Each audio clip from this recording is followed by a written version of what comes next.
영화 바닷마을 다이어리의 촬영지 가마쿠라에 왔습니다.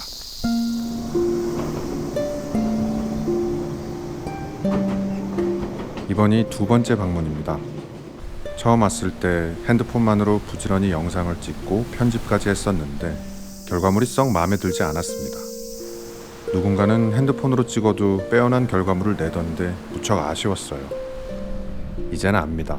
소위 장비빨이라고 하는 건 그 위력이 엄청나다는 사실을 말입니다. 해서 이렇게 큰 카메라를 들고 다시 한번 찾고 싶었습니다. 영화 바닷마을 다이어리는 저의 또 다른 인생 영화입니다.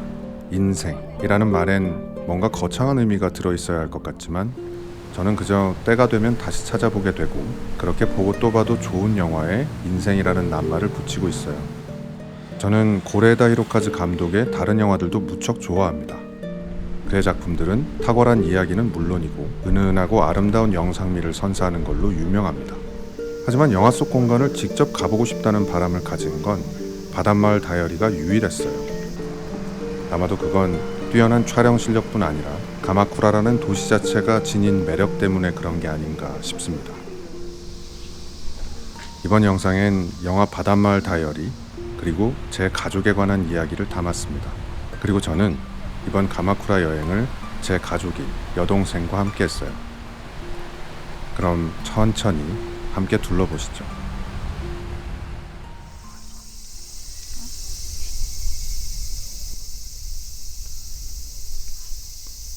고쿠라쿠지역입니다. 영화에 꽤 자주 등장하는 역입니다. 영화를 보지 않은 사람들도 굉장히 많이 찾는 곳이에요. 보고 들으시는 것처럼 여름에 왔습니다. 바닷마을 다이어리엔 분명 사계절의 풍경이 모두 나오는데 이상하게 제게는 여름 영화로 각인되어 있습니다. 아마도 가마쿠라의 여름 풍경이 제 취향과 가장 맞닿아 있어 그런 게 아닐까 싶어요. 실제로 처음 이곳에 온 게 늦가을쯤이었는데 가을이나 겨울보다는 여름의 풍경이 훨씬 잘 어울리는 곳인 것 같습니다. 바닷마을 다이어리는 네 자매의 이야기를 담고 있습니다. 이 역에서 둘째가 막내에게 사랑의 위력에 대해 전파하기도 했고 첫째와 엄마 사이에 놓여있던 갈등의 틀이 조금 헐거워지기도 했고 막내가 친구에게 고민을 털어놓기도 했습니다. 각자 해석하기 나름이겠지만 저는 그러한 이유로 이 공간을 아늑하다고 느끼는 게 아닌가 싶습니다. 영화 속에 잠깐 등장하는 장소들도 모두 매력적으로 느껴져요. 자주 등장하는 장소가 아니면 보통은 기억에 잘 남지 않잖아요. 하지만 아무런 서사 없이 그저 빠르게 지나가는 풍경들도 꼭 한번 가보고 싶다는 생각이 들었습니다. 영화를 많이 봐서 그런 게 아닌가 라고 생각하실 수도 있겠지만 저는 영화를 처음 볼 때도 그랬습니다. 그래서 개인적으로 참 궁금합니다. 그 힘은 과연 어디에서 나오는 건지 말이죠. 이 집은 막내가 잠시 앉아있던 곳입니다. 영화상에선 비가 내렸고요. 대략 2-3초 정도 등장하는 곳인데 굉장히 아름답게 느껴졌던 공간입니다. 역시 영화에서 잠깐 등장하는 길목입니다. 저는 이 길이 참 좋더라고요. 영화에선 첫째가 엄마와 한 번 그리고 나중에 막내와 한 번 이 길을 걷습니다. 겉으로 드러났던 갈등 그리고 속에 묻혀있던 갈등의 매듭이 풀리는 순간 등장했던 길이라 그런지 역시 맑고 평온한 기운이 서려 있는 것 같아요. 영화를 안 보셨다고 해도 이렇게 걷는 맛이 나지 않을까 싶은 거리입니다. 역시 영화에서 고작 한 컷 등장하는 장소입니다. 영화를 재미있게 본 사람들은 그 한 컷을 놓치지 않고 반드시 들르는 장소 중 한 곳입니다. 그나저나 동생이 참 고생이 많았어요. 저야 뭐 좋아하기도 하고 해야 하기에 촬영을 하는 거지만 같이 다니는 사람은 아마 죽을 맛일 겁니다. 툭 하면 멈춰서서 몇 초 혹은 몇 분을 촬영을 하는 일, 그리고 그게 숙소에 들어가기 전까지 무한 반복이 될 때 옆에 서 있는 사람은 대체 이게 뭐 하는 짓인가 싶을 테니까요. 아무튼 이곳 역시 마찬가지입니다. 제가 이 공간을 영화에서만큼 깊이 있게 담아낼 수는 없습니다. 부족한 실력은 물론이고 우선 카메라가 상대가 안 됩니다. 하지만 같은 이유로 핸드폰으로 담는 것보다는 나을 거라고 생각하면서 위안을 얻어봅니다. 유이가하마 해수욕장에 가는 길입니다. 영화에서 볼 때도 실제로 볼 때도 제게는 참 신기한 곳입니다. 대체 무엇 때문에 사람들이 꽤 있는데도 부산한 느낌이 들지 않는 걸까요? 저는 다소 차분한 분위기의 일본 영화를 무척 좋아하는 편인데 가마쿠라에 있는 해수욕장들은 제가 좋아하는 분위기의 영화들을 참 많이 닮은 것 같습니다. 이곳 2층에 위치한 카페에 가보려고 온 건데 아쉽게도 공사 중이라고 하더라고요. 둘째가 남자친구와 데이트할 때 나왔던 카페인데 2층 창문을 통해 바라본 바다의 풍경이 참 예뻤던 곳입니다. 밥도 먹을 겸 아쉬운 대로 1층에 있는 카페에 들어왔는데 아쉬웠습니다. 여러모로요. 이게 낫또 계란말이인데 저기 여러분 도망가세요. 는 농담이고 혹시 가신다면 웬만하면 다른 걸 드시길 권합니다. 아까 나왔던 고쿠라쿠 지역을 밤에 다시 찾았습니다. 영화에서 이곳의 밤 풍경은 딱 한 번 나옵니다. 막내와 남사친이 불꽃놀이를 보고 집으로 돌아가는 길에 등장합니다. 참고로 막내 역은 히로세 스즈라는 배우가 연기했는데 국내에도 그의 팬들이 참 많죠. 개인적으로 이 영화, 그 중에서도 이 공간에서 유카타를 입고 나온 모습이 그의 모든 영화를 통틀어 가장 예쁜 모습이라고 생각합니다. TMI를 하나 말씀드리자면 봉준호 감독도 히로세 스즈를 극찬하며 이 배우로 인해 영화가 완성되었다는 표현을 쓰기도 했습니다. 저는 봉준호 감독 역시 제 의견에 동의할 거라고 생각합니다. 막내는 이곳에서 남사친에게 고민을 말합니다. 헌데 그걸 고백이 아니라 독백의 형식을 빌어 말하는 듯 보여요. 가족에 관한 이야기를 가족에게는 도저히 할 수 없기에 답답한 마음에 친한 친구에게 털어놓는 경우가 덜어 있지만 우리는 모두 알고 있습니다. 가족이 아닌 그 누구도 가족 문제를 온전히 이해할 수는 없다는 걸 말입니다. 막내 역시 그걸 알고 있었기에 고백이 아니라 독백을 하듯 무심하게 툭 하고 고민을 꺼내지 않았을까요? 네 자매가 함께 살았던 집에 가는 중입니다. 이곳은 기타 가마쿠라역에 위치해 있어요. 역에서 내린 다음에 대략 10분 정도 걸어가야 합니다. 영화에서 둘째가 집에 귀가할 때 잠깐 나왔던 골목입니다. 당연히 설정샷도 찍어야죠. 이곳이 네 자매가 함께 살던 집입니다. 영화를 보신 분들은 아마 무척 반가워하실 것 같습니다.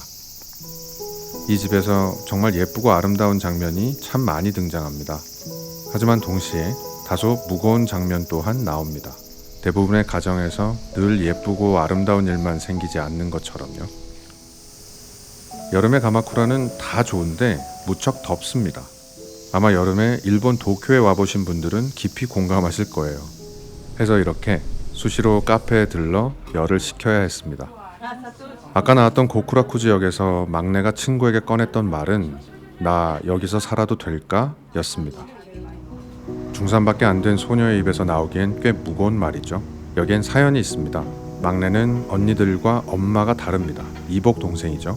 그리고 막내의 엄마는 언니들 입장에서는 자신들의 가정에 피해를 준 사람입니다. 해서 막내는 언니들 앞에서 자신의 엄마에 대한 이야기를 꺼낼 수 없습니다.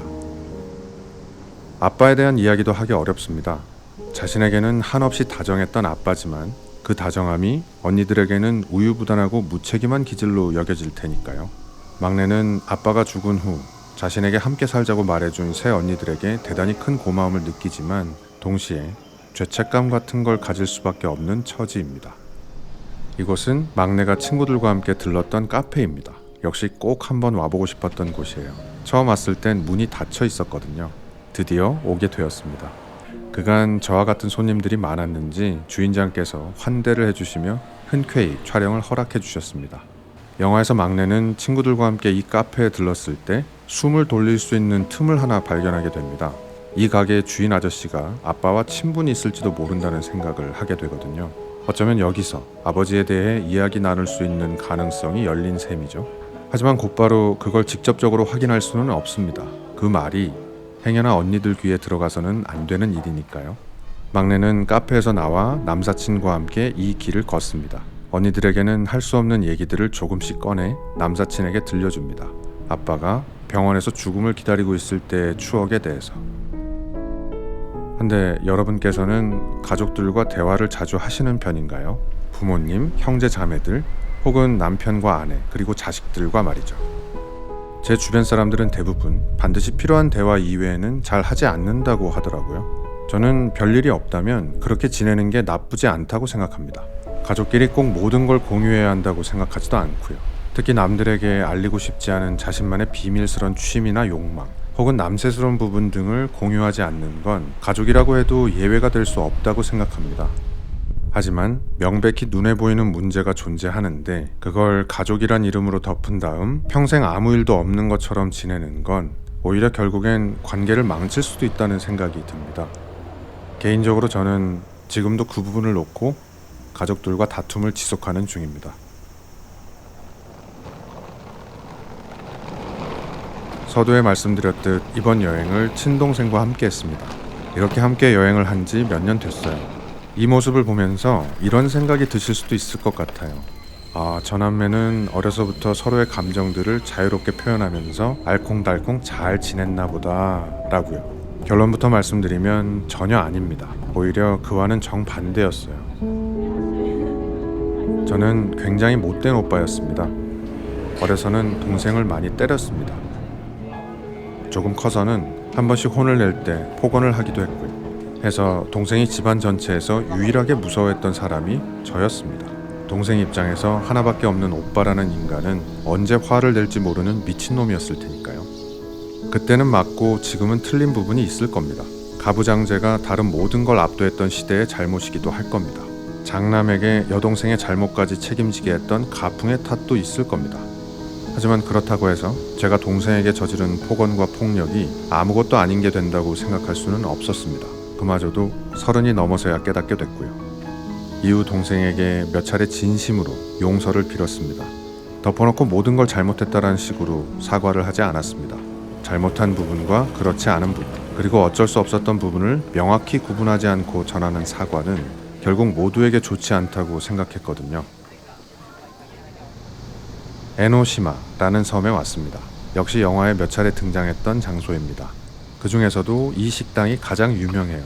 전에 왔을 땐 안에 들어가 밥도 먹고 했었는데 이번에는 아쉽게도 문을 닫은 상태였습니다.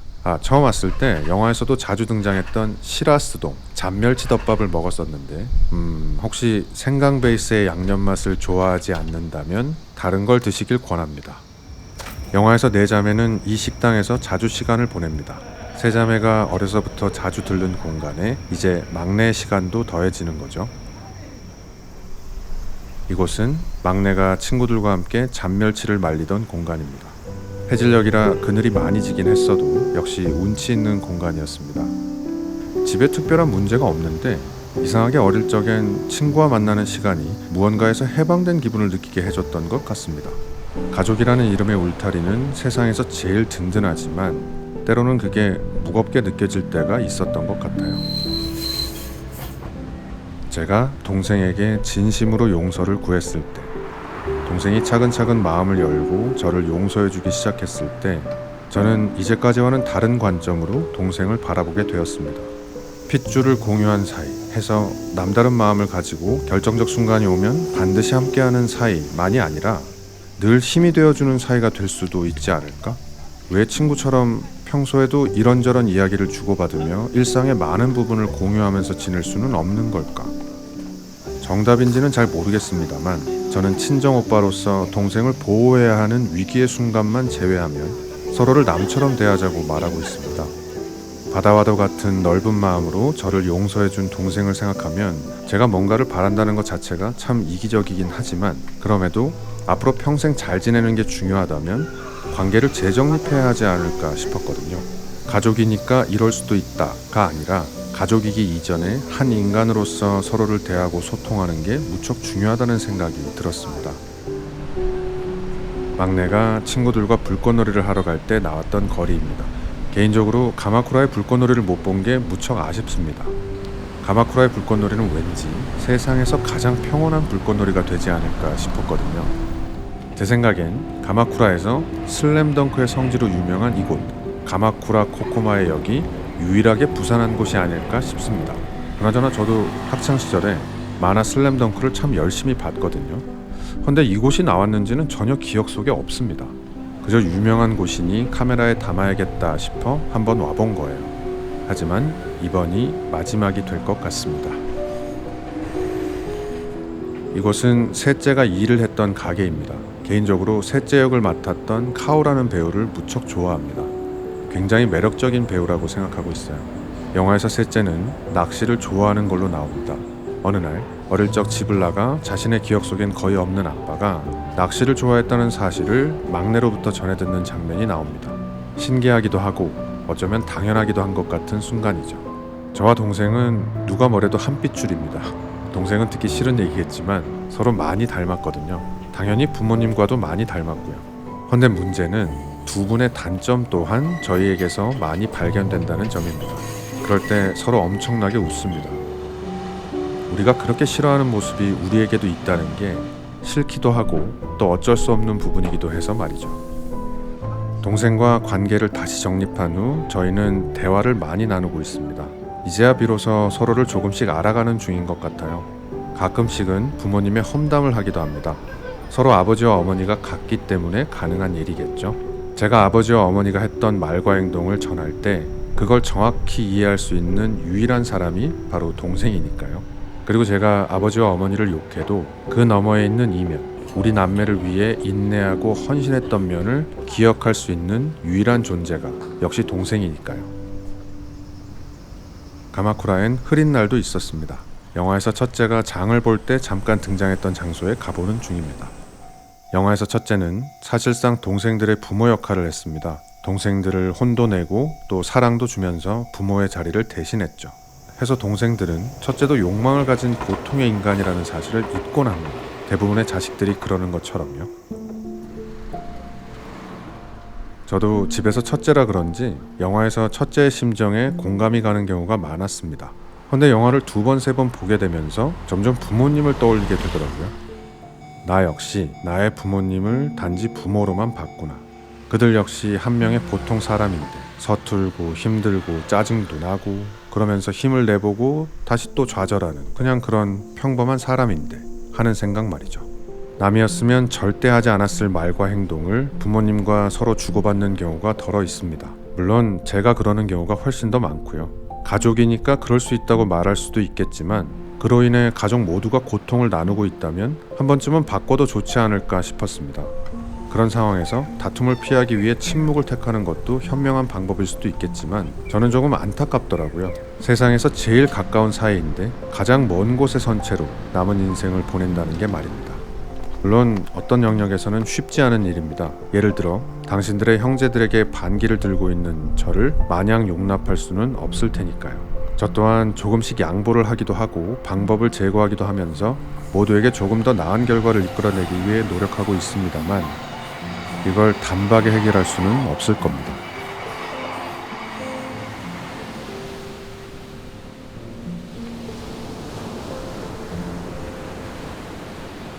영화 마지막에 등장하는 바닷가입니다. 막내는 새 언니와 이 장소에 오기까지 여러 내적 부침을 겪었습니다. 그리고 언니들이 내어주는 품이 서서히 넓어질 때마다 조금씩 언니들 곁으로 한 발짝씩 다가가게 되었습니다.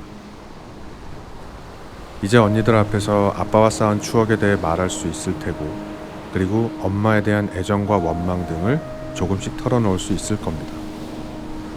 진정한 가족이란 무엇인지에 대해서 생각이 다를 수 있겠지만 제 경우엔 서로를 인정하고 이해하는 시간을 쌓아가는 게 좋은 가족이 되는 길이 아닐까 싶습니다. 핏줄 위에 서로를 진정으로 알아가는 시간을 쌓아야 되지 않을까 싶은 거죠. 끝내 도저히 서로 맞지 않는 부분은 충분히 존중해주고 삶에 대한 생각과 고민들을 나누며 즐겁게 때로는 진지하게 함께 시간을 보내는 게 좋은 가족의 모습이 아닐까 싶습니다. 일단 제 동생하고는 그렇게 지내볼 참입니다. 오빠와 동생이라는 이름 사이에 당연한 건 아무것도 없는 것 같아요. 이렇게 서로에게 자신의 시간을 내어주는 사소한 부분까지도 말입니다. 그래서 서로에게 고맙다는 말을 자주 건네자고 말하고 있습니다. 물론 여전히 참 쑥스럽지만 저는 표현하지 않는 마음을 되도록 적게 쌓아두려고 노력하는 중이에요. 여러분께서는 어떠신지 모르겠습니다. 시간이 되신다면 여러분의 이야기도 들려주세요. 오늘도 끝까지 함께해 주셔서 진심으로 고맙습니다.